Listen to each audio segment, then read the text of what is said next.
నమస్కారం ఆరోగ్యమే మహాభాగ్యం కార్యక్రమానికి స్వాగతం.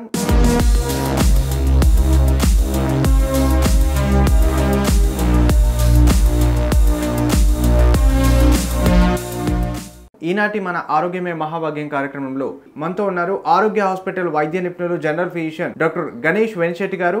వారిని అడిగి పూర్తి వివరాలు తెలుసుకుందాం. నమస్తే సార్. నమస్తే అండి సార్. ముందుగా అందరూ ఈ రోజుల్లో స్పెషలిస్టులు ఉన్నారు. కార్డియాలజిస్ట్ అంటే గుండె అని, డెర్మటాలజిస్ట్ అని, డయాబెటిక్స్ సంబంధించి స్పెషల్గా ఉన్నారు. అందరిలో చాలా మందిలో కన్ఫ్యూజన్ ఉంది, బట్ బయటికి అందరికీ ఉంటుంది ఎప్పుడు కన్ఫ్యూజన్. అసలు జనరల్ ఫిజిషియన్ అంటే ఎవరు, వీళ్ళ రోల్ ఏంటి, వీళ్ళు ఎలాంటి కేసులు ఎక్కువగా టేకప్ చేస్తారు, అంటే ఎలాంటి టైంలో మనం జనరల్ ఫిజిషియన్ని కాంటాక్ట్ అవ్వాలి? వైద్యం సంబంధించిన మనకు కోర్స్ ఏంటంటే ఫస్ట్ ఎంబీబీఎస్ అవుతుంది, బేసిక్ కోర్స్. ఎంబీబీఎస్ తర్వాత మనకి ఏంటంటే స్పెషాలిటీ కోర్సెస్ ఉంటాయి మనకి, అంటే ఎండి, ఎంఎస్, డిఎన్బి. దాని తర్వాత మనకు సూపర్ స్పెషాలిటీ కోర్సెస్ ఉంటాయి, లైక్ డిఎం, ఎంసీహెచ్ అట్లా ఉంటాయి. జనరల్ మెడిసిన్ అంటే ఎండి, డిఎన్బి, జనరల్ మెడిసిన్. మనకి జనరల్ మెడిసిన్ అంటే ఏంటంటే స్టార్టింగ్లో ఫస్ట్ ఏ ప్రాబ్లం ఉన్నా అసలు ఆ ప్రాబ్లం ఏంటిది, దానికి సంబంధించినప్పుడు వచ్చినప్పుడు డాక్టర్ కలిసినప్పుడు ఎక్కడికి వెళ్ళాలి అంటే, సపోజ్ ఇప్పుడు మనకు ఎవరైనా పేషెంట్ వస్తారనుకోండి, సపోజ్ నీ పెయిన్స్తో వస్తారనుకోండి, ఆస్టియోఆర్థరైటిస్ ఉంది, ప్రాబ్లం ఉంది, మనం దాన్ని ఎలా టీచ్ చేయాలి అంటే ఫస్ట్ బేసిక్ డాక్టర్ వచ్చేసి జనరల్ ఫిజిషియన్. దాని తర్వాత అక్కడ నుంచి సపోజ్ ఏదైనా రక్తంలో ప్రాబ్లం ఉంది, సపోజ్ ఆయనకు మనం చూసాము బ్లడ్ క్యాన్సర్ లాగా ఉంది, సో మేము వాళ్ళని ఏం చేస్తామంటే మనం హిమటాలజిస్ట్ దగ్గర కానీ మెడికల్ ఆంకాలజిస్ట్ దగ్గర కానీ మనం రిఫర్ చేస్తాం. సో మా పరిధిలో మేము రెగ్యులర్గా ట్రీట్ చేసేది ఏంటంటే ఒకటి డయాబెటీస్ కానీ, అన్ని రకాల ఫీవర్స్ కానీ. సో నాకు వచ్చేసి ఏంటంటే నేను నా డిఎన్బి, నా జనరల్ మెడిసిన్, నేను ఆల్మోస్ట్ ఇప్పుడు 10 years నుంచి నేను సిద్దిపేటలో ప్రాక్టీస్ చేస్తున్నాను. సో నేను జనరల్ మెడిసిన్ కాకుండా అంటే నా ఇష్టం వచ్చే సబ్జెక్ట్స్ ఏంటంటే బేసిక్ క్రిటికల్ కేర్ ఒకటి నేను చూస్తాను. దాంతోపాటుగా నా స్పెషాలిటీ ఏంటంటే కొంచెం డయాబెటీస్ గురించి కూడా, డయాబెటీస్ కూడా అవి చూస్తానండి. సో ఫస్ట్ థింగ్ ఏంటంటే ఎవరైతే పేషెంట్స్ ఫస్ట్ ఏం అర్థం కానప్పుడు, ఎక్కడికి వెళ్ళాలి అని తెలియనప్పుడు ఏంటంటే జనరల్ ఫిజిషియన్, జనరల్ మెడిసిన్ వాళ్ళ దగ్గరికి వెళ్తున్నప్పుడు వాళ్ళు మీకు ఒకటి అంటే ఎక్కడికి వెళ్ళాలి, ఏంటిది ఫర్దర్ ట్రీట్మెంట్ అనేది వాళ్ళు మీకు అడ్వైస్ చేస్తారు సార్. ముఖ్యంగా ఈ రోజుల్లో డయాబెటీస్తో కూడా చాలామంది బాధపడుతున్నారు. ఈ డయాబెటీస్లో అంటే పేషెంట్ వచ్చినప్పుడు అంటే వాళ్ళు ఎక్కువగా ఎలాంటి ప్రాబ్లం మీకు చెప్తూ ఉంటారు, మీరు ఎక్కువగా ఎలాంటి ప్రాబ్లమ్స్ ఫేస్ చేస్తూ ఉంటారు? డయాబెటీస్ అంటే ఇవాళ మన కంప్లీట్ వరల్డ్ లోపల ఇండియా ర్యాంక్ వచ్చేసి డయాబెటీస్లో నంబర్ 1 ఫస్ట్ ర్యాంక్లో ఉన్నాం.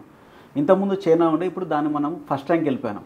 అంటే మనకు స్పెషల్గా అంటే ఎవరైతే రైస్ ఈటింగ్ కంట్రీస్ ఉంటాయో మనకి, అంటే south east Asian countries like India, China, Bangladesh, Sri Lanka, Pakistan, ఈ కంట్రీస్ ఏదైతే ఉన్నాయో ఇవన్నిట్లో రైస్ ఈటింగ్ కంట్రీస్ అంటారు అన్నమాట. సో ఇవాళ మనకు ఉన్న అంటే ఏదైతే సెడెంటరీ లైఫ్ స్టైల్, మనం ఏదైతే వర్క్ చేయకుండా ఎక్కువసేపు కూర్చోవడం, ఫుడ్ ఎక్కువగా తీసుకోవడము, పని అంటే మనకి ఎంతైతే ఫుడ్ తింటున్నామో దానికి తగ్గట్టుగా మనం వర్క్ చేసుకోవాల్సి ఉంటుంది. ఆ క్యాలరీస్ని మనం బర్న్ చేసుకుంటే ఏంటంటే షుగర్ రాకుండా ఉంటుంది. సో మా దగ్గరికి వచ్చేవాళ్ళు మ్యాక్సిమం షుగర్ పేషెంట్స్ కంప్లైంట్స్ ఏంటంటే ఫ్రీక్వెంట్గా యూరిన్కి వెళ్ళడం ఫస్ట్ థింగ్. సెకండ్ థింగ్ ఏంటంటే ఎక్కువగా మనకు దాహం వేయడం. థర్డ్ థింగ్ ఏంటంటే అంటే వాళ్ళకు ఫ్రీక్వెంట్గా ఆకలి అవుతుంది అన్నమాట, అంటే గడుకొకసారి కొంచెం ఫుడ్ తింటుంటారు అన్నమాట. అంటే దీని మా భాషలో ఏంటంటే పాలియూరియా అంటారు, పాలిడిప్సియా, పాలిఫేజియా. సో ఆకలి ఎక్కువ ఎన్నిసార్లు తినడం అంటే ఎక్కువసార్లు తినడం, మూత్రం తరచుగా వెళ్ళడం, దాని తర్వాత దాహం ఎక్కువ వేయడం. సో దీన్ని మా దాంట్లో 3P సిండ్రోమ్ అని కూడా అంటారు అన్నమాట యాక్చువల్గా. సో మెయిన్ వచ్చేసి ఏంటంటే సడన్గా బరువు తగ్గడం, వీక్నెస్ ఉండడం, పని చేయబుద్ధి కాకపోవడము, దాంతోపాటుగా మన యూరిన్కి వెళ్ళడం, ఇది మనకు డయాబెటీస్ లక్షణాలు. దీంతోనే చాలామంది మనకి ఇక్కడికి మన దగ్గర రెగ్యులర్గా వస్తుంటారండి. దీనికి సంబంధించి అంటే డయాబెటీస్కి వచ్చిన వాళ్ళు ఆ ఫుడ్ తీసుకోవడం వల్ల అలా జరిగింది అని మీరు ఫైండ్ అవుట్ చేయడానికి ముఖ్యంగా వాళ్ళు వచ్చిన తర్వాత ఈ ఫుడ్డే తీసుకోవడం వల్ల ఈ విధంగా అయిందని మీరు ఏ విధంగా చెప్పగలుగుతారు? ఒకటి డయాబెటీస్కి అంటే చాలామంది ఏంటంటే ఏమనుకుంటారు అంటే రైస్ తింటే షుగర్ ఎక్కువ వస్తుంది, లేకపోతే సపోజ్ ఏదైనా ఫుడ్ తింటే షుగర్ ఎక్కువ వస్తుంది, అట్లా ఏం లేదండి. సో అంటే సపోజ్ ఏంటంటే రైస్ తిన్నారు కానీ కాకపోతే వాళ్ళు కంప్లీట్గా 3 times మంచి వర్క్ చేస్తున్నారు, మంచి యాక్టివ్గా ఉన్నారు. సో అట్లా ఉండదు. మనకు ఎంత బాడీకి అవసరమో అంతే ఫుడ్ తీసుకోవాలి. దానికి సంబంధించిన క్యాలరీస్ మాత్రం కౌంట్ చేసుకుంటూ మనం తినాలండి. వర్క్ చాలా తక్కువ చేస్తున్నాము కానీ 3 times ఫుడ్ కంప్లీట్ తీసుకుంటాం, రైస్ ఫుల్ తీసుకుంటాం. మనకు ఇష్టం వచ్చిన బిర్యానీస్ కానీ, ఎక్కువ స్వీట్స్ తీసుకోవడం కానీ, వెయిట్ ఎక్కువ ఉండడం, ఒబేసిటీ అంటారు దానిలో ఉండడం కానీ, అది కాకుండా మన ఇంట్లో మన పేరెంట్స్కి, మమ్మీకి కానీ డాడీ వాళ్ళ పేరెంట్స్కి షుగర్ అట్లా ఉన్నప్పుడు అది కూడా నెక్స్ట్ కింద జనరేషన్స్కి రావడానికి మనకు అవకాశం ఉంటుందండి. ఫుడ్ వల్లనే కాదు, ఇంకా వేరే మనకు అంటే ఎన్విరాన్మెంటల్ కండిషన్స్ కానీ 100% దాంట్లో ఏంటంటే మినిమం 70 to 80% కేసెస్ ఇప్పుడు మేము చూస్తున్నాం ఏంటంటే వంశపారంపర్యంగా వచ్చే కేసెస్ ఎక్కువ ఉన్నాయి. వంశపారంపర్యంగా వచ్చే కేసులు అంటే తండ్రి నుంచి బిడ్డకి, బిడ్డ నుంచి ఎన్ని తరాల వరకు వచ్చే అవకాశం ఉంటుంది? యాక్చువల్లీ ఏంటంటే మనకి ఎట్లా ఉంటుంది అంటే మనకి జెనెటిక్స్లో మనకి మదర్కి మాత్రమే ఉందనుకోండి, కొంత పర్సంటేజ్ కింద నెక్స్ట్ జనరేషన్ వాళ్ళకి ఛాన్స్ ఉంటుంది. ఓన్లీ డాడీకి ఉంది, కొంత పర్సెంటేజ్ కింద జనరేషన్ వాళ్ళకి ఛాన్స్ ఉంటుంది. అదే బోత్ పేరెంట్స్ మదర్ ఫాదర్ ఇద్దరికి షుగర్ ఉందంటే నెక్స్ట్ జనరేషన్ వాళ్ళకి షుగర్ అవడానికి ఛాన్సెస్ ఎక్కువ ఉంటాయండి మనకి. అంటే ఈ రోజుల్లో మనం ఇంతకుముందు ఏంటంటే ఓల్డెస్ట్ పర్సన్స్కి మాత్రమే డయాబెటీస్ వచ్చేది, బట్ ఇప్పుడు జస్ట్ 20 ఇయర్స్ ఓల్డ్కి కూడా డయాబెటీస్ వస్తుంది. దీనికి కారణం ఏంటంటారు? Life style changes. మనం ఏదైతే ఈ రోజుల్లో మనం ఏం ఫుడ్ తింటున్నాము, మన అంటే ఎక్సర్సైజ్, బాడీకి ఎక్సర్సైజ్ లేకపోవడం, సో క్యాలరీస్ అవసరమైన దానికంటే ఎక్కువ క్యాలరీస్, హై క్యాలరీ ఫుడ్ తీసుకోవడం. ఆలు చిప్స్ దొరుకుతాయి, ఇప్పుడు ప్యాకెట్ మనకు ఫుడ్స్ దొరకడం. ఇప్పుడు ఏదైతే మనం బర్గర్ అంటాము, పిజ్జా అంటాము, దానిపైన మనకు చీజ్ వేయడము, బటర్ వేయడము, దానిపైన అంటే అవన్నీ కూడా అన్నెసరీ ఫుడ్ ఇంటేక్ అనమాట. అన్నెసరీ ఫుడ్ తీసుకొని మనకి ఏంటంటే మన బాడీకి ఎంతైతే అవసరమో దానికి మనం 3 రెట్లు 4 టైమ్స్ ఫుడ్ ఎక్కువ తీసుకోవడం వల్ల ఆ ఫుడ్ దానివల్ల మనకి ఏంటంటే ఒబేసిటీ వచ్చేసి ఏంటంటే షుగర్ ఇవాళ రేపు మనం మీరు అంటున్నారు 20 ఇయర్స్ వస్తున్నారు, 30 ఇయర్స్ వస్తున్నారు. దాంతోపాటుగానే ఎన్వైరన్మెంటల్ కండిషన్స్ అంటే మేము చూస్తున్నది బట్టి కూడా ఒకప్పుడు 50 ఇయర్స్ వచ్చేది, 60 ఇయర్స్ వచ్చే జబ్బులు ఏంటంటే మేము చూస్తున్న 25-30 ఇయర్స్కి వస్తున్నాయి మనకి ఎక్సర్సైజ్ లేకపోవడం, ఎక్కువసేపు కూర్చొని వర్క్ చేయడము, ఫుడ్ అవసరం కనుక ఎక్కువ తీసుకోవడము, దీనివల్ల మనకు నెక్స్ట్ 30, 45, 50 ఇయర్స్ వచ్చే జబ్బులు 25-30 ఇయర్స్కి వస్తున్నాయి మనకి. ఇప్పుడు మీరు అన్నట్టుగా ఈ డయాబెటీస్లో మనకి ఎక్కువగా అంటే వీళ్ళకి డయాబెటీస్ వచ్చింది, ఒక పేషెంట్ మీ దగ్గరకు వచ్చాడు, వెళ్ళేటప్పుడు వాళ్ళకి ఏం చెప్తారంటే మార్నింగ్ మాత్రమే టిఫిన్ చేయు, మధ్యాహ్నం జస్ట్ రైస్ తీసుకో లేదా చపాతి మాత్రమే తిను, రైస్ జోలికి వెళ్ళొద్దు అని చెప్తారు. అంటే రైస్ తినడం వల్లనే షుగర్ వస్తుందా? రైస్ తినడం వల్ల కాదు. బేసిక్ థింగ్ ఏంటంటే మనకు షుగర్ వచ్చింది అంటే ఏంటంటే మనకు వాళ్ళకు కార్బోహైడ్రేట్స్ అనేది తక్కువ తీసుకోవాలి. యాక్చువల్గా మనం తినే ఫుడ్లో యాక్చువల్గా దాంట్లో 3 టైప్స్ ఉంటుంది. యాక్చువల్గా ఫస్ట్ ఒకటి కార్బోహైడ్రేట్స్ ఉంటుంది, నెక్స్ట్ ప్రోటీన్స్ ఉంటుంది, మూడో విషయం ఏంటంటే ఫ్యాట్. అంటే మనకు దీనికి సంబంధించి 3 టైప్స్ ఉంటుంది. మనం ఏదైనా ఫుడ్ ఏంటంటే కార్బోహైడ్రేట్స్, ప్రోటీన్స్, ఫ్యాట్స్ ఇవి 2 కూడా సమపాలలో తీసుకోవాలి. సో మనము ఇప్పుడున్న సిచ్యువేషన్స్ ఏంటంటే రైస్ అంటే ఏంటంటే రైస్ అనేది చాలా ఎక్కువ తీసుకుంటున్నారు, ప్రోటీన్ ఫుడ్ చాలా తక్కువ తీసుకుంటారు. మాకు ఏంటంటే డయాబెటీస్లో మెయిన్ ఏంటంటే వీ కెన్ అవాయిడ్ ఫుడ్ ఏంటంటే కార్బోహైడ్రేట్స్ అంటే మెయిన్గా మనం తినే దాంట్లో రైస్ ఎక్కువ ఉంటుంది. సో ఇంతకుముందు జనరేషన్స్లో ఒక 15 years back, 20 years back rice అంటే మనకి ఏంటంటే దానిపైన మనకు కొంచెం లైట్గా చిన్న లేయర్ ఉండేది. ఆ లేయర్ కంప్లీట్గా తీసేసి purest form of the carbohydrate తీసుకుంటాం. అది మనం we can avoid that thing. అందుగురించి రైస్ వద్దని చెప్తాం. సో రైస్ కంటే కూడా చపాతీ కూడా ఆల్మోస్ట్ రైస్ చపాతీ 2 ఈక్వల్ ఉంటాయి. కాకపోతే క్వాంటిటీ ఆఫ్ రైస్ మనం ఎక్కువ తీసుకుంటాం కంపేర్ టు చపాతీ. మనం 2 చపాతీ తింటాం, రైస్ దానికి చాలా డబుల్, ట్రిపుల్ తీసుకుంటాం. సో చపాతీ కంటే కూడా ఇంకా బెస్ట్ థింగ్స్ ఏంటంటే మనకు ఇప్పుడు కొత్తగా మిల్లెట్స్ వచ్చాయి మనకి. సో మిల్లెట్స్ తీసుకోవచ్చు. నెక్స్ట్ థింగ్ ఇంకోటి ఏంటంటే మనకి ఈ జొన్నలు, జొన్న రొట్టె, జొన్న గట్క, రాగి జావా, లేక పొట్టు బియ్యం, బ్రౌన్ రైస్, ఇది మనకి మేము వీ ప్రిఫర్ అంటే మనకు దెన్ రైస్ ఇది ప్రిఫర్ చేస్తాం. యాక్చువల్ పేషెంట్ తీసుకోమని చెప్తాం. ముఖ్యంగా షుగర్ పేషెంట్లో కూడా అంటే నార్మల్గా వాళ్ళు చెప్పినప్పుడు ఏంటంటే స్వీట్ తినడం వల్ల షుగర్ వస్తుంది అని ఒక అపోహ ఉంది. రియల్గా మీరు అన్నట్టుగా రైస్ తినడం వల్ల రాదని, అంటే దాంట్లో కార్బోహైడ్రేట్ లెవెల్ తగ్గించడం వల్ల okay we can prevent it. So ఈ లడ్డు, స్వీట్ లాంటివి తినడం వల్ల కూడా షుగర్ రావచ్చా? ఒకటి ఏంటంటే ఏ టైప్ ఆఫ్ స్వీట్ తింటే షుగర్ అటాక్? అయితే ఒకటి ఏంటంటే ఏదైనా సరే టూ మచ్ ఇస్ బ్యాడ్. మన దగ్గర అతి సర్వత్ర వర్జేది అంటే ఏదైనా సరే దాన్ని లిమిట్లో తీసుకోవాలి. మనం స్వీట్స్ తినొచ్చు, దాని తర్వాత రైస్ తీసుకోవచ్చు, బిర్యానీ తినొచ్చు, నాన్ వెజ్ తినొచ్చు, కానీ దాంట్లో లిమిట్లో తీసుకోవాలండి. ఏదైనా సరే లిమిట్లో తీసుకుంటే దాంట్లో ప్రాబ్లం. అంటే మీరు రైస్ తినొచ్చు, రైస్ ఎంత ఉంటుందో దానికి తగ్గట్టే ప్రోటీన్స్ తీసుకోవాలి ఎక్కువగా, దాని తగ్గట్టే మనకు కొంచెం లైట్గా ఫ్యాట్స్ తీసుకోవాలన్నమాట. సో ఆ రకంగా పోర్షన్స్ డివైడ్ చేసుకుని తీసుకోవాలి. రైస్ చాలా తినేసి కొంచెం కర్రీ పెట్టుకోవడం, దానివల్ల బాడీకి ప్రోటీన్స్ రావు. సో కార్బోహైడ్రేట్స్ అంటే షుగర్స్, కార్బోహైడ్రేట్స్ 2 ఆల్మోస్ట్ ఈక్వల్ ఉంటుంది. అంటే దాంతో ఇన్స్టెంట్ ఎనర్జీ వస్తుంది. ఇప్పుడు సపోజ్ ఏంటంటే ఇప్పుడు క్రికెట్ ఆడుతుంటారు, క్రికెట్ ప్లేయర్స్ కానీ లైక్ రెగ్యులర్ గేమ్స్ ఆడేవాళ్ళు మధ్యలో వాళ్ళు గ్లూకోజ్ తాగుతారు, గ్లూకోజ్ పౌడర్ కలుపు తాగుతుంటే ఇన్స్టెంట్ ఎనర్జీ వస్తుంది. సో లైక్ రైస్ కూడా, స్వీట్స్ కూడా అది ఇన్స్టెంట్ ఎనర్జీ వస్తుంది. సో మనకేం కావాలంటే ఫుడ్ తీసుకునేది ఏంది, అది మెల్లగా స్లోగా ఒకసారి తీసుకుంటే మినిమం అది 6 to 8 hours మనకు కంటిన్యూస్ ఎనర్జీ వచ్చేటట్టు ఉండాలి. ఒకసారి రైస్ తీసుకుంటే ఏంటంటే మనకు కంప్లీట్ ఒకసారి ఇన్స్టెంట్ ఎనర్జీ వచ్చేసి మళ్ళీ తొందర ఆకలి అవుతుంది, మళ్ళీ ఫుడ్ తింటాం. ఈ రకంగా మనకి ఇన్స్టెంట్ ఎనర్జీ వస్తుంది, ఫుడ్ తింటూ ఉంటాం, క్యాలరీస్ ఎక్కువ పెరుగుతూ ఉంటాయి. ఆ క్యాలరీస్ని మనకు మేనేజ్ చేయలేకపోవడం వల్ల డయాబెటీస్ రావడం ఛాన్స్ ఉంటుంది మనకి. షుగర్స్, స్వీట్స్ తినడం వల్ల అంటే షుగర్ రావడం అనేది అది అపోహ. కాకపోతే ఎక్కువగా తినద్దు, ఏదైనా సరే లిమిట్లో కొంచెం తీసుకోవాలి. లేదు దాన్ని మనం ఒక ఉద్యమంలాగా తింటే ఏంటంటే మనకి ప్రాబ్లమ్ ఛాన్స్ ఉంటుంది మనకి.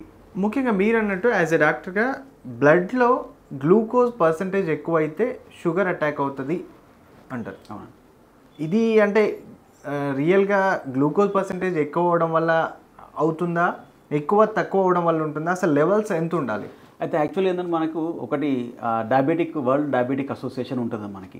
సో ఇవాళ రేపు మనకి ఏదైనా ఏంటంటే మన ఏదైతే గైడ్లైన్స్ ఉంటుందో ఇంటర్నేషనల్ లెవెల్లో ఆ గైడ్లైన్స్ ఉంటే ఆ గైడ్లైన్స్ని మనం ఫాలో చేస్తాం. త్రూఅవుట్ ఇండియా, త్రూఅవుట్ వరల్డ్ కంప్లీట్గా కూడా మనకు డయాబెటీస్ అంటే ఇవే డ్రగ్స్ ఉంటాయి అంతే. వేరే ఇప్పుడు మనకి ఇండియాలో ఒక డ్రగ్స్, యూఎస్లో ఒక డ్రగ్స్, ఆస్ట్రేలియాలో ఒక డ్రగ్స్, కంప్లీట్ వరల్డ్ వైడ్ మనకు షుగర్ వస్తే కొన్ని మెడిసిన్స్ ఉంటాయి, కంప్లీట్ వరల్డ్ వైడ్ అదే డ్రగ్స్ ఇస్తాం. సో మనకు లైక్ అమెరికన్ డయాబెటీస్ అసోసియేషన్ కానీ, వరల్డ్ డయాబెటిక్ అసోసియేషన్ కానీ, వాళ్ళు మనకు దే ప్రిస్క్రైబ్ సమ్ గైడ్లైన్స్ అనమాట. So according to that guidelines ఏంటంటే మనం డయాబెటీస్ డయాగ్నోస్ చేస్తాం. సో దాంట్లో ఏంటంటే ఫస్ట్ ఫాస్టింగ్ బ్లడ్ షుగర్, అంటే తినక ముందు షుగర్ ఎంత ఉండాలి, తిన్న తర్వాత ఎంత షుగర్ ఉండాలి. సో దాన్ని బట్టి మనకు సపోజ్ తినక ముందు ఉందని, తినక ముందు 126 milligrams, so more than 126 milligrams తినక ముందు ఉన్న తర్వాత, తిన్న తర్వాత మనకి ఏంటంటే 182 మోర్ దెన్ 180-200 మిల్లీగ్రామ్స్ ఎక్కువ ఉన్నప్పుడు, సో మనం అప్పుడు డయాబెటీస్ డయాగ్నోస్ చేసినట్టు. అట్లా కాకుండా HbA1c అంటారన్నమాట, అంటే గ్లైకోసిలేటెడ్ హిమోగ్లోబిన్ అంటారు. సో ఈ గ్లైకోసిలేటెడ్ హిమోగ్లోబిన్ నార్మల్గా ఏంటంటే మనకి మన బాడీ లోపల లెస్ దెన్ 5.8 ఉండాలండి మనకి. అది లాస్ట్ 3 months మనకి డయాబెటీస్ని మనకు ఇండికేట్ చేస్తుంది మనకి. సో మనకి HbA1c మనకు పాజిటివ్ ఉంది, HbA1c మోర్ దెన్ మనకు 7 ఉంది అంటే ఆయన షుగర్ వచ్చేసి మినిమం 3 months అయి ఉంటుంది మనకి. సో మనం యాక్చువల్గా ఏంటంటే ఈ HbA1c లెవెల్స్ కానీ, ఫాస్టింగ్ షుగర్ లెవెల్స్ కానీ, అంటే తిన్న తర్వాత పోస్ట్ అండ్ షుగర్ లెవెల్స్ కానీ, దాన్ని బట్టి మనం షుగర్ని డయాగ్నోస్ చేస్తామని మనకు. So HbA1c level so less than మనకు 5.8 ఈజ్ నార్మల్.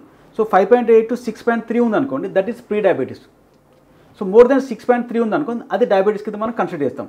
సో మనకు రెగ్యులర్గా మనకు షుగర్ టెస్ట్ చేయించుకున్న వల్ల మనకు అడ్వాంటేజ్ ఏంటంటే, ఎవరికైతే మనకు షుగర్ లెవెల్స్ ఈ ప్రీ డయాబెటీస్లో మనకు వచ్చారనుకోండి, సో 5.8 to 6.3 మధ్యలో వస్తే మనం వాళ్ళకు డైట్ రిస్ట్రిక్షన్ చేయడం వల్ల, లైఫ్ స్టైల్ చేంజ్ చేయడం వల్ల వాళ్ళకి డయాబెటీస్ రాకుండా మనం ప్రివెంట్ చేయొచ్చు మనం. ఇంత క్రిటికల్గా అంటే షుగర్ ఉన్న వాళ్ళకి సర్జరీ చేయడం కూడా, అంటే డాక్టర్స్ ఏంటంటే సర్జరీ చేసినప్పుడు గాయం మానుతుందో లేదో, వేరే నార్మల్గా యాక్సిడెంటల్గా అయినా కూడా గాయాలు మానవు. దీనికి రీజన్ ఏంటి సార్? అసలు అలాగే దీంతో పాటు ఏంటంటే మెయిన్గా బాడీలో బీపీ ఉంది, షుగర్ ఉంది, ఫీవర్ ఉంది, అన్నీ ఉన్నాయి. బట్ ఏదైతే బయటికి ఎక్కువగా అయినప్పుడు మనకు బయటకు వస్తుంది. సో ఈ విధంగా షుగర్ యొక్క ఇంపార్టెన్స్ ఏంటి బాడీలో అసలు? సో యాక్చువల్గా మనకు ఏదైనా సరే మనకు మన బాడీ లోపల ఫస్ట్ థింగ్ ఏంటంటే, ఏది వర్క్ చేయాలన్నా మనకి ఏంటంటే ఎనర్జీ కావాలి. సో ఆ ఎనర్జీ మనకి ఏంటంటే షుగర్ అని కాదు, మనకు కార్బోహైడ్రేట్స్ ఉంటాయి, దాని నుంచి మనకి ఏంటంటే బాడీ లోపల కొన్ని జీవక్రియల వల్ల దానివల్ల మనకి ఎనర్జీ అనేది మనకి ప్రొడక్షన్ అవుతుంది. ఆ ఎనర్జీ వల్లనే మనం మాట్లాడడం కానీ వర్క్ చేయడం కానీ జరుగుతుంది. సో మనకు మీరు అన్నట్టు ఏంటంటే సర్జరీ చేయాలనుకోండి, ఏదైనా అంటే minor surgery or major surgery, ఏ సర్జరీ అయినా సరే ఏంటంటే షుగర్ కంట్రోల్లో ఉంటే, చిన్న క్యాటరాక్ట్ సర్జరీ చేయాలనుకున్నా కానీ షుగర్ కంట్రోల్ ఉన్నప్పుడు మాత్రమే సర్జరీ చేయొచ్చు అనమాట. సో షుగర్స్ కంట్రోల్ లేకపోవడం వల్ల ఏంటంటే there will be chances of getting infection is high. So infection రావడానికి ఛాన్సెస్ ఎక్కువ ఉంటుంది యాక్చువల్గా. సో అందు గురించి మనకి ఏంటంటే సర్జరీకి వెళ్ళే ముందు షుగర్ పేషెంట్లలో షుగర్ కంట్రోల్ ఉన్నప్పుడు మాత్రం సర్జరీ చేస్తారు. లేకపోతే చిన్న సర్జరీ అయినా, చిన్న పుండు అయినా, చిన్న మనకు అంటే సూచరింగ్ అంటే కుట్లు వేసినా కానీ షుగర్ కంట్రోల్ లేకపోవడం వల్ల అది ఇన్ఫెక్షన్ వచ్చి ఆ వూండ్ అనేది పెద్దగా అవడానికి ఛాన్స్ ఉంటుంది మనకి. అంటే మ్యాక్సిమం ఇప్పుడు మీరు అన్నట్టు ఇన్సులిన్ అంటే నార్మల్ షుగర్ లెవెల్స్ ఓకే చేశారు, సర్జరీకి తీసుకెళ్లారు. సో సర్జరీ చేసే టైంలో ఏమైనా లెవెల్స్ పెరిగే అవకాశం ఉంటుందా? సో మనకు యాక్చువల్లీ ఏంటంటే మనకు షుగర్ పేషెంట్స్ ఎవరైతే మనకు సర్జరీ చేస్తాం అనుకోండి, ఆ సర్జరీ చేసే ముందే మనకు వాళ్ళకి ఇన్సులిన్ ఇచ్చేసి ఏంటంటే, అంటే స్పెషల్గా సర్జరీ టైం నార్మల్ ఎవరైతే ట్యాబ్లెట్స్ వేసుకున్న వాళ్ళు కూడా సర్జరీ టైంలో మేము వాళ్ళకి ఇన్సులిన్ ఇస్తామన్నమాట.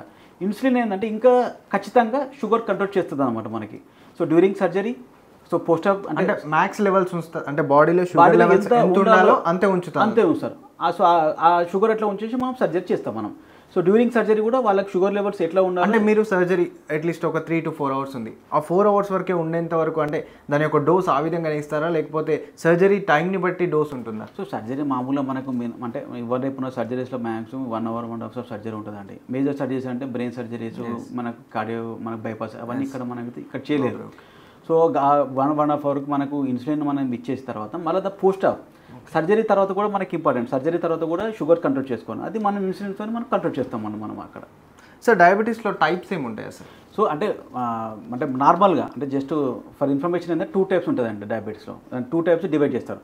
ఒకటేమో మనకు type 1 అంటారు, ఒకటేమో type 2 అంటారు. సో type 1 ఇన్సులిన్ అంటే ఏంటంటే that is also called insulin dependent diabetes mellitus, IDDM అంటారు అన్నమాట. ఆ type 1 డయాబెటీస్ని ఓన్లీ ఇన్సులిన్ ద్వారా మాత్రమే ట్రీట్ చేయొచ్చు, దానికి ట్యాబ్లెట్స్ పనిచేయవు. type 2 అంటేనేమో మనకు నాన్ ఇన్సులిన్ డిపెండెంట్ అంటే NIDDM, దాంట్లో మనకు ట్యాబ్లెట్స్ వాడి ఇన్సులిన్ మనం కంట్రోల్ చేసుకోవచ్చు. సో దీనికి సంబంధించి ఇన్సులిన్స్ అన్నారు కదా, ఇన్సులిన్ అంటే దీనికి సంబంధించి ప్రివెంటివ్ ప్రికాషన్ దీని అసలు ఏ విధంగా ఉంటుంది? సో ఇన్సులిన్ ఏ విధంగా వాళ్ళకి ఇచ్చే టైంలో ఇంకా ఏమైనా ప్రివెన్షన్స్ అంటే ఇంకా దాని ఇంపార్టెన్స్ చూస్తారు? Good question.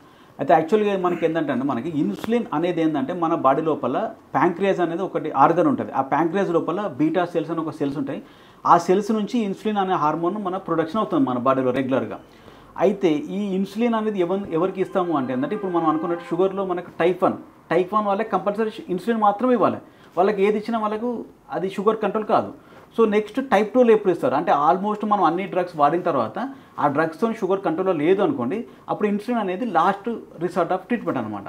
సో మన దగ్గర యాక్చువల్లీ ఏంటంటే ఇన్సులిన్లో దాంట్లో ఒక 3 టైప్స్ ఉంటాయి అన్నమాట మనకి. అంటే తొందరగా పనిచేసేది, కొంచెం లేట్గా పనిచేసేది, ఇంకోటేమో long acting 24 to 48 hours 72 hours పనిచేసి ఉంటాం. వాళ్ళ షుగర్ లెవెల్స్ బట్టి మనము వాళ్ళకు ఏ టైప్ ఇన్సులిన్ ఇవ్వనో ఆ టైప్ మనం ఇన్సులిన్ ఇస్తాం మనం. సో ఇన్సులిన్ ఎప్పుడు తీసుకోవాలి?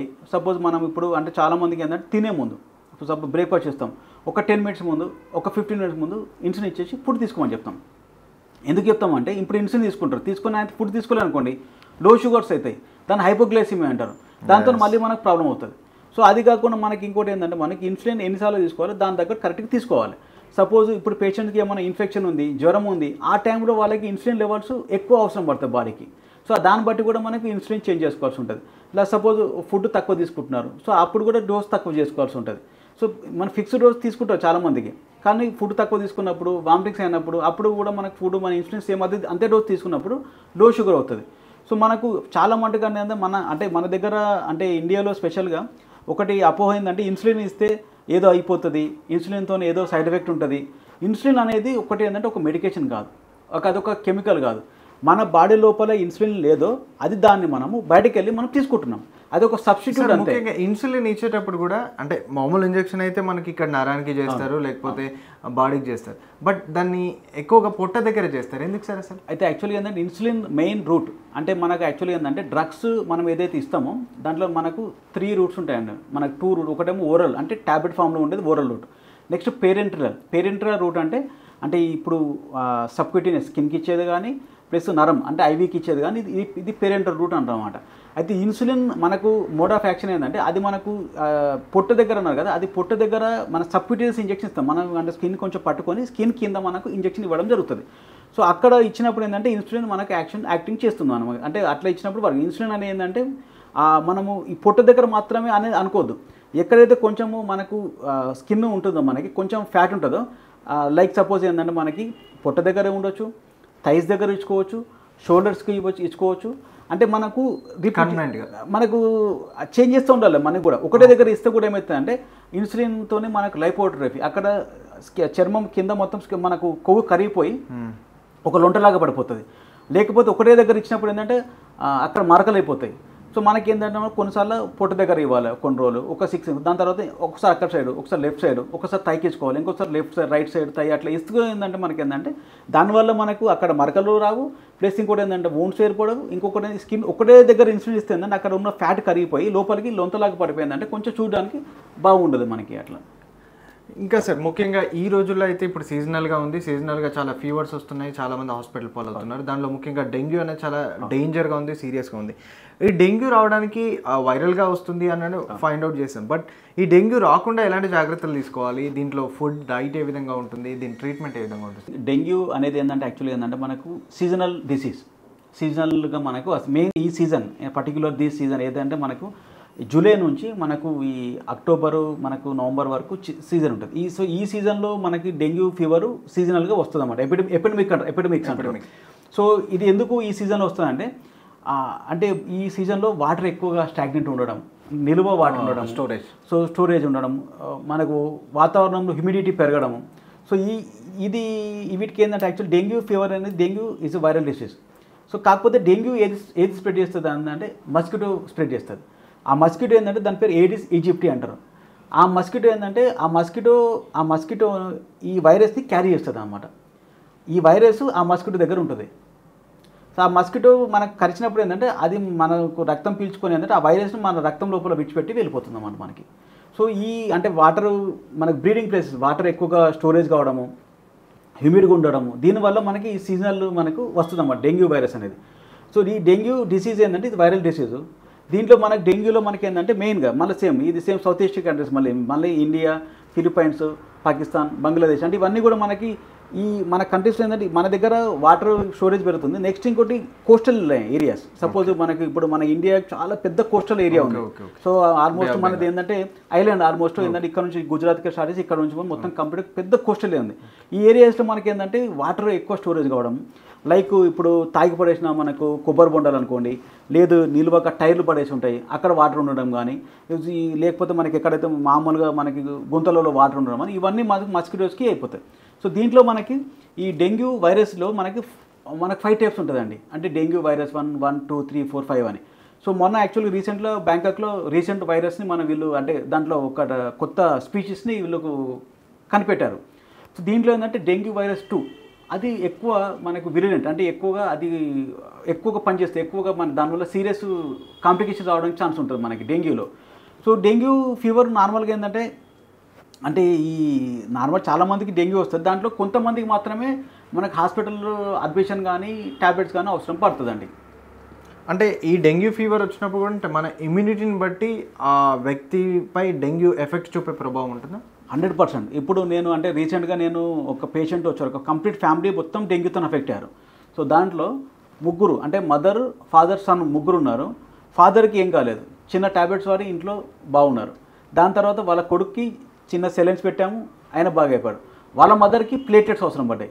చూడండి, ఫ్యామిలీలో ఉన్నారు, ముగ్గురు ఒకటి దగ్గర ఉంటారు, ముగ్గురు డెంగ్యూ వైరస్ వచ్చింది. కానీ ముగ్గురు మోడ్ ఆఫ్ ట్రీట్మెంట్ ముగ్గురికి డిఫరెంట్. ఒకరికేమో ట్యాబ్లెట్స్ సెట్ అయ్యారు, ఇంకొకరికి గ్లూకోజ్ పెట్టాము, ఇంకొకరికి ప్లేటెట్స్ కూడా అవసరం పడ్డాయి మనకి. అంటే లైక్ మీరు ఇమ్యూనిటీ మరి అన్నారు కదా, ఇమ్యూనిటీ మనం ఒకవేళ ఇమ్యూనిటీ ఉండి మనకు స్ట్రాంగ్గా ఉన్నాం అనుకోండి, ఆ డెంగ్యూ వైరస్ ఏంటంటే మనకు వస్తుంది. కాకపోతే మనం మంచి వాటర్ తీసుకోవడం వల్ల, చిన్న చిన్న ట్యాబ్లెట్స్ వాడడం వల్ల, లైక్ పారాసిటమాల్ ట్యాబ్లెట్ వాడడం వల్ల తగ్గిపోతుంది. సో ఎవరైతే ఇమ్యూనిటీ తక్కువ ఉండడం వల్ల, అంటే సపోజ్ షుగర్ పేషెంట్లలో, కిడ్నీ పేషెంట్లలో, ప్రెగ్నెన్సీ వాళ్ళల్లో, వీళ్ళల్లో ఏంటంటే ఇమ్యూనిటీ తక్కువ ఉంటుంది. వీళ్ళల్లో ఏంటంటే ఆ వైరస్ లక్షణాలు అనేది ఎక్కువగా అనిపిస్తుంది. ఎక్కువగా ఉన్నప్పుడు వాళ్ళకి ప్లేటెట్ ట్రాన్స్ఫర్ చేయడం కానీ, ఐవీ ఫ్లూయిడ్స్ పెట్టడం కానీ, యాంటీబయాటిక్స్ ఇవ్వడం కానీ మనం చేస్తాం. మనం దీంట్లో ముఖ్యంగా మైల్డ్గా డెంగ్యూ ఉన్నప్పుడు ఏం చేయాలి? సో సపోజ్ ఏదైనా సరే డెంగ్యూ అది ఒక విష జ్వరము, అది సీజనల్, అది ఎంత కాదనుకో కొంతమందికి ఏంటంటే సీరియస్ లక్షణాలు చూపిస్తుంది. సో మనకు మైల్డ్ డెంగ్యూ ఉన్నప్పుడు మనకు మామూలుగా డెంగ్యూలో మెయిన్ లక్షణం వచ్చేసి ఏంటంటే సివియర్ బాడీ పెయిన్స్. సో అందుగురించే డెంగ్యూ ఏమంటే also call break bone fever అంటారు అనమాట. అంటే బోన్స్ విరిగినప్పుడు ఎంతైతే పెయిన్ ఉంటుందో డెంగ్యూలో అంత పెయిన్ ఉంటుంది మనకి యాక్చువల్గా. సో మనకు ఈ డెంగ్యూ మనకు మైల్డ్ వచ్చినప్పుడు ఏంటంటే పారాసిటమాల్ ట్యాబ్లెట్స్ ఒకటి గుర్తుపెట్టుకోండి. వెరీ వెరీ ఇంపార్టెంట్ థింగ్ ఏంటంటే డెంగ్యూ వచ్చినప్పుడు పెయిన్ ఉన్నప్పుడు ఓన్లీ పారాసిటమాల్ మాత్రమే వాడాలండి. సో రెగ్యులర్గా వేసుకునే పెయిన్ కిల్లర్స్ డెంగ్యూలో వేసుకోవద్దు. ఎందుకు వేసుకోవద్దు అంటే ఏంటంటే డెంగ్యూలో ఏమవుతుంది అంటే ప్లేటెట్స్ కౌంట్ తగ్గిపోతుంది. సో రెగ్యులర్గా వేసుకునే ఏదైతే పెయిన్ కిల్లర్స్, ఏదైతే మాత్రలు, గోళీలు ఉంటాయో దానివల్ల ప్లేట్ కూడా ఇంకా పడిపోతుంది అన్నమాట. సో మనకు లక్ష్యం ఉన్నది పెయిన్ కిల్లర్ చేసుకుంటే తొందర 50,000 పడిపోతుంది అన్నమాట. సో డెంగ్యూలో ఉన్నప్పుడు పెయిన్కు మనకు ఓన్లీ యాక్షన్ ఏంటంటే పారాసిటమాల్ మాత్రమే వాడుకోవాలి. పెయిన్ పనిచేస్తుంది, ప్లస్ ఎక్కువ డోస్లో మన ఫీవర్ కూడా పనిచేస్తుంది. 650 వేసుకోవాలి. 1 గ్రామ్ కూడా ఉంటుంది దాంట్లో మనకి. మనం యాక్చువల్లీ ఏంటంటే up to almost 3 to 4 grams వరకు కన్సంప్షన్ మనం అంత ట్యాబ్లెట్ వరకు అంత డోస్ వరకు తీసుకోవచ్చు per day. So only paracetamol మాత్రం వాడండి. ఇప్పుడు ఆస్పిరిన్ కొంతమంది ఆస్పిరిన్ వేసుకుంటారు నొప్పులకి, లేకపోతే పెయిన్ కిల్లర్స్ వాడతారు. ఇది డెంగ్యూలో వాడినప్పుడు ఏమవుతుందంటే ప్లేటెట్ కూడా ఇంకా ర్యాపిడ్గా పడిపోవడానికి ఛాన్స్ ఉంటుంది మనకి. ఇదే డెంగ్యూ ఇంకా సివియర్ కండిషన్ ఉన్నప్పుడు ఇంకేం చేయాలి? అయితే యాక్చువల్గా మనకి ఏంటంటే ఇప్పుడు డెంగ్యూలో మనకి దీనిలో 2 రకాల, మొత్తం డెంగ్యూని 3 టైప్స్ డివైడ్ చేయొచ్చు.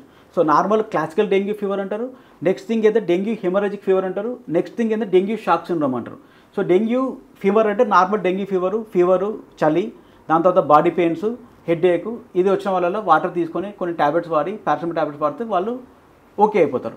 Next thing dengue hemorrhagic fever, DHF అంటారు. DHF and DSS, dengue shocks, ఈ 2 వేరియంట్స్ మాత్రం చాలా సీరియస్గా ఉంటాయి అన్నమాట. సో ఏ రకంగా సీరియస్ అంటే డెంగ్యూ హెమరాజిక్ ఫీవర్ అంటే నార్మల్గా రక్తం లోపల రక్త కణాలు, ప్లేటెడ్ కణాలు ఉంటాయి మనకి.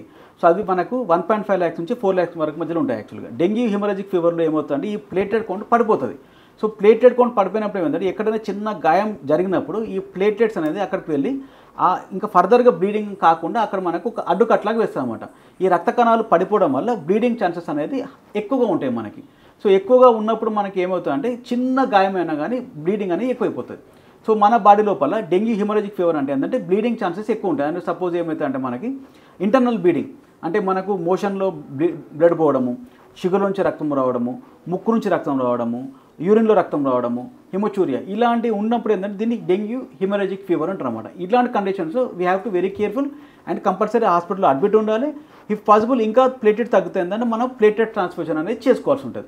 నెక్స్ట్ థింగ్ వచ్చేసి డెంగ్యూ షాక్ సిండ్రోమ్.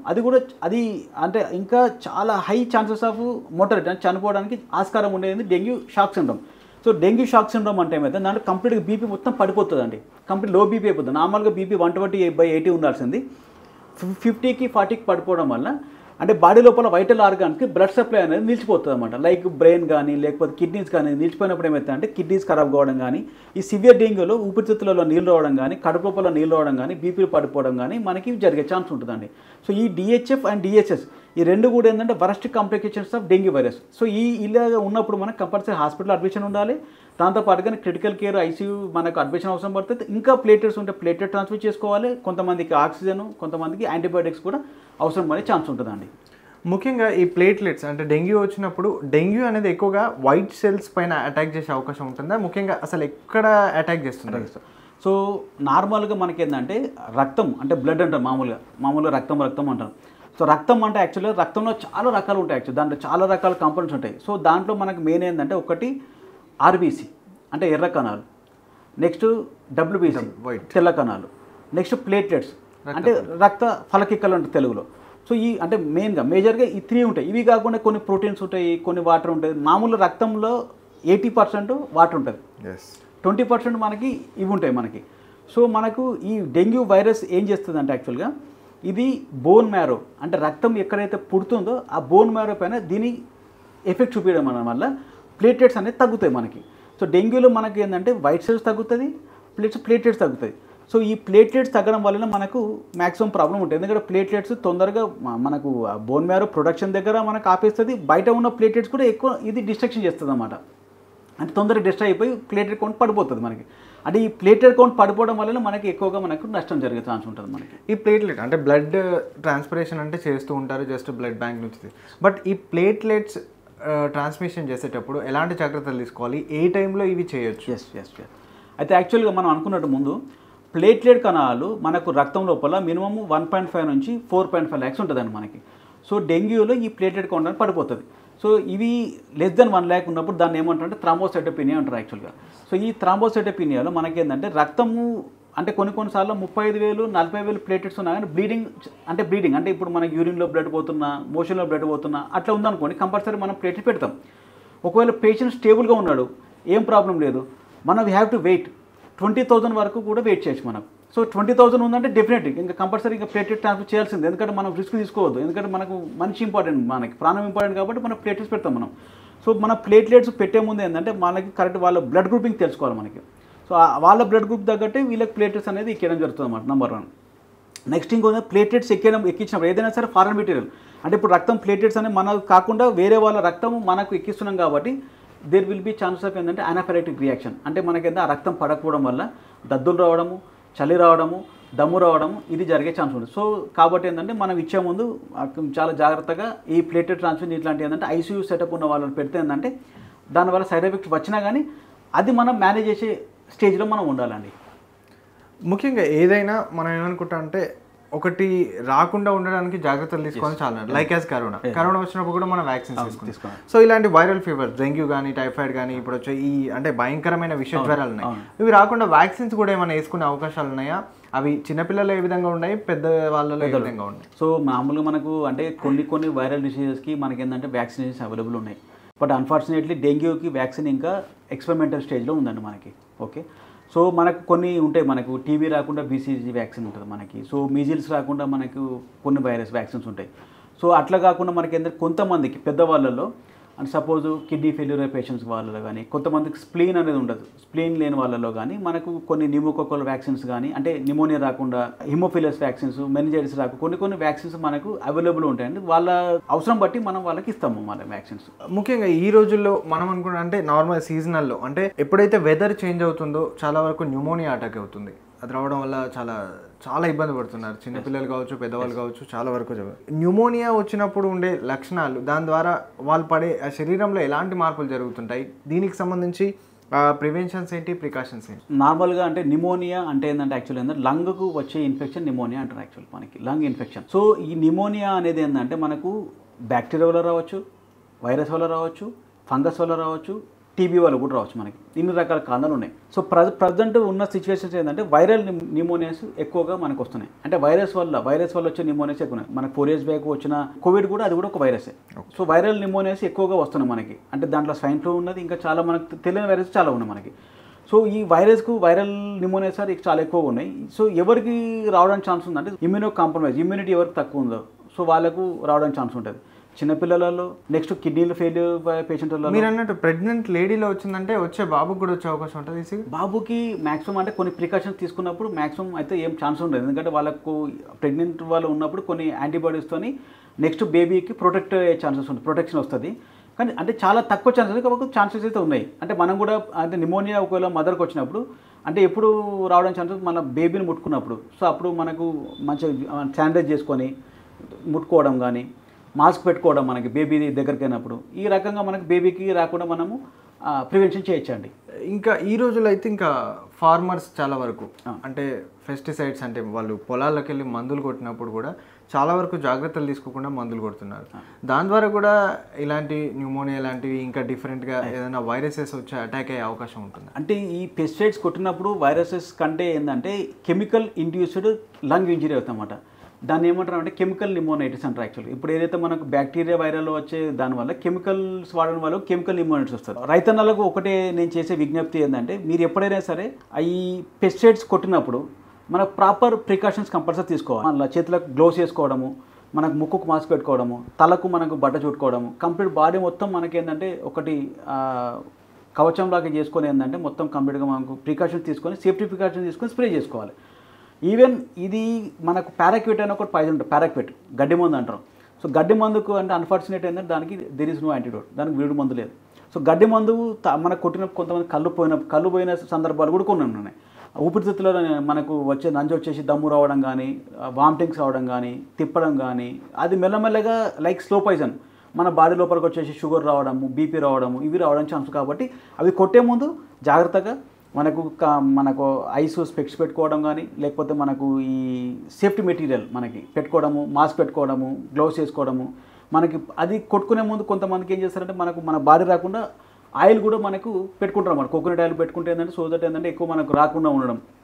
సో అయిపోయిన తర్వాత వెంటనే అన్ని తీసేసుకొని మొత్తం బాడీ మొత్తం వాష్ చేసుకోవడం కంప్లీట్గా, ఇంక్లూడింగ్ ఐస్తో సహా కలుపుకొని మనకి ఈ హెయిర్ కూడా మొత్తం షాంపూతో వాష్ చేసుకుంటే ఏంటంటే దానివల్ల సైడ్ ఎఫెక్ట్స్ రాకుండా మనం చేసుకోవచ్చండి. ముఖ్యంగా సార్ అంటే ఇంకా ఈ రోజుల్లో చాలామంది అంటే డయాబెటీస్ కావచ్చు, డెంగ్యూ కావచ్చు, ఇలాంటి చాలా వైరల్ ఇన్ఫెక్షన్లతో బాధపడుతున్నారు. కాబట్టి అంటే అవి రాకుండా ఉండడానికి లాస్ట్గా అవేర్నెస్ ఏ విధంగా ఉండాలి, ప్రికాషన్స్ ఏ విధంగా ఉండాలి? ఒకటి మనం ఫస్ట్ థింగ్ ఏంటంటే డెంగ్యూకి ప్రివెన్షన్ ఉంది. సో ఏంటంటే ఎక్కడెక్కడైతే మనకు వాటర్ ఉన్నాయో దాన్ని మనకు ఎక్కడైతే స్టాగ్నెంట్ వాటర్ ఉన్నాయో మనకు బురదలు కానీ ఎక్కడైతే గుంతలు ఉన్నాయో అవి మనం ఫస్ట్ పూర్తి చేసేయాలి ఎక్కడ కూడా మనకి. నెక్స్ట్ వేస్ట్ మెటీరియల్ లైక్ మనకి పాడేసిన టైర్లు కానీ అవి ఉన్నప్పుడు అవన్నీ కూడా మనం నీట్గా పెట్టుకో, అంటే మన సరౌండింగ్స్ విల్ బి క్లీన్. మంచిగా క్లీన్గా పెట్టుకుంటే ఫస్ట్ క్లీన్గా ఉంటే ఆల్మోస్ట్ ఎలాంటి జబ్బులు రాదు. సో సరౌండింగ్స్ మొత్తం మంచిగా క్లీన్గా పెట్టుకోవడం నెంబర్ 1. నెంబర్ 2 ఇట్లా ఉన్నప్పుడు మనకి ఏం చేస్తాం అంటే మనకు బట్టలు ఫుల్ వేసుకోవడం, ఫుల్ స్లీవ్స్ బట్టలు వేసుకోవడం మనకి. సో కింద షూ వేసుకోవడం, దీనివల్ల కూడా మనకి మస్కిటోస్ రాకుండా ఉంటాయి.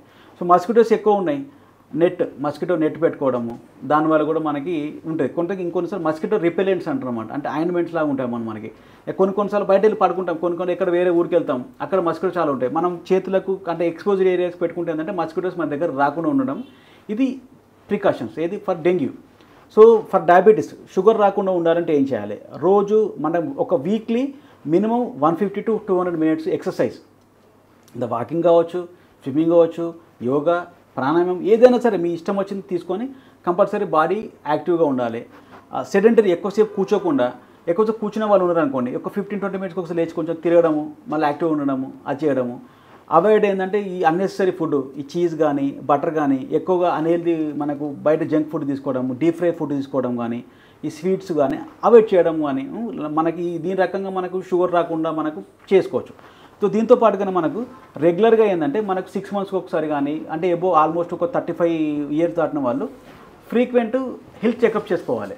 మనకి ఏంటంటే షుగర్ చెకప్ చేసుకోవడం కానీ ఈసీజీ చెక్ చేసుకోవడం కానీ చేస్తే సపోజ్ మనం అనుకున్నట్టు ఇప్పుడు ప్రీ డయాబెటీస్ ఉంది అంటే మనకు తెలిసిందనుకోండి, మనం ప్రికాషన్ తీసుకున్నప్పుడు షుగర్ రాకుండా మనము వాళ్ళకు వార్నింగ్ ఉంటుంది. సో వాళ్ళు ఎక్సర్సైజ్ చేయడం వల్ల మళ్ళీ ఫర్దర్గా షుగర్ రాకుండా ఇదే రకం కూడా చాలామంది ప్రీ డయాబెటీస్లో ఉన్న వాళ్ళు చేసే డైట్ వల్ల ఫ్యూచర్లో షుగర్ రాకుండా చేసుకోవచ్చు. సో మనం ఈసీజీ ముందు చేసుకున్నాం అనుకోండి, అంటే ఫ్రీక్వెంట్ బ్లడ్ చెకప్స్ ఈసీజీ కొంచెం ప్రాబ్లం ఉందనుకోండి, నెక్స్ట్ యాంజియోగ్రామ్ చేసుకుంటే మళ్ళీ నెక్స్ట్ మనకు రాకుండా ఉంటుంది.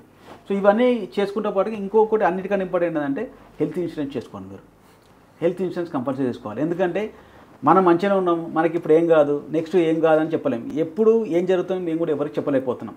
సో హెల్త్ ఇన్సూరెన్స్ చేసుకుంటే ఏంటంటే మనకు దాని తగ్గట్టు మన పాలసీస్ ఉంటాయి, ఇంట్లో ఎంతమంది ఉన్నారో దాన్ని బట్టి ఉంటుంది. చేసుకుంటే ఏంటంటే ఫర్దర్గా ఫ్యూచర్లో ఏమైనా ప్రాబ్లం ఉన్నా కానీ ఏంటంటే అప్పుడు మనకి ఇప్పుడు ఏం గుర్తుకు రారు. దాని తర్వాత మనకు హాస్పిటల్ వెళ్ళినప్పుడు ఎట్లయినా ఇవాళ రేపున్న మనకు హాస్పిటల్స్లో ఏంటంటే కొంచెం అన్నీ కూడా థింగ్స్ కాస్ట్లీ అయిపోయినాయి కాబట్టి, సో హెల్త్ ఇన్సూరెన్స్ ఉన్నప్పుడు జ్వరం ఇట్లా ఉన్నప్పుడు మనం ఇన్సూరెన్స్లో క్లెయిమ్ చేసుకుంటే ఏంటంటే ఫైనాన్షియల్గా కూడా ఫ్యామిలీ పరంగా మనకు బర్డెన్ రాకుండా ఉంటుందండి మనకి. రైట్, చూసారు కదండి. మొత్తం మీద అంటే జనరల్గా మనకు వచ్చే వైరల్ ఫీవర్స్ కావచ్చు, లేకపోతే న్యూమోనియా కావచ్చు, వీటికి సంబంధించి వ్యాక్సిన్స్ కూడా ఉన్నాయి. వేటికైతే వ్యాక్సిన్స్ ఉన్నాయో వాటికి వ్యాక్సిన్స్ వేయించుకోండి. అలాగే ఈ డెంగ్యూకి సంబంధించి డెంగ్యూ ఫీవర్ వచ్చింది కదా అని ఇంట్లోనే ఊరుకోకుండా వెళ్ళి చెకప్ చేయించుకోండి. ఎందుకంటే డెంగ్యూలో చాలా వరకు 5 టైప్స్ ఉన్నాయి. దాంట్లో లాస్ట్ 2 టైప్స్ అనేవి చాలా సివియర్ డేంజర్. అవి లంగ్స్, అలాగే పూర్తిగా ప్లేట్లెట్స్ పడిపోయి బీపీ పడిపోయి మనిషి చనిపోయే ప్రమాదం ఉంది. కాబట్టి ఫీవర్ని అసలు నెగ్లెక్ట్ చేయకండి. హాస్పిటల్కి వెళ్ళి వెంటనే చెకప్ చేయించుకొని దానికి సంబంధించిన ట్రీట్మెంట్ కావచ్చు, ప్లేట్లెట్స్ కౌంట్ పెంచుకోవడం కావచ్చు, అలాంటివి చేయండి. ఇప్పుడైతే ఓల్డేజ్ ఏజ్లో కాకుండా యంగ్ ఏజ్లోనే ఈ షుగర్ అటాక్ అవుతుంది. కాబట్టి దానికి సంబంధించి అటాక్ అవ్వకుండా ఉండడానికి ఎలాంటి జాగ్రత్తలు తీసుకోవాలి ఏంటి అనేది పూర్తిగా సార్ చెప్పారు. ఇది ఇవాల్టి ఆరోగ్యమే మహాభాగ్యం. మరో కార్యక్రమంలో మళ్ళీ కలుద్దాం. నమస్తే.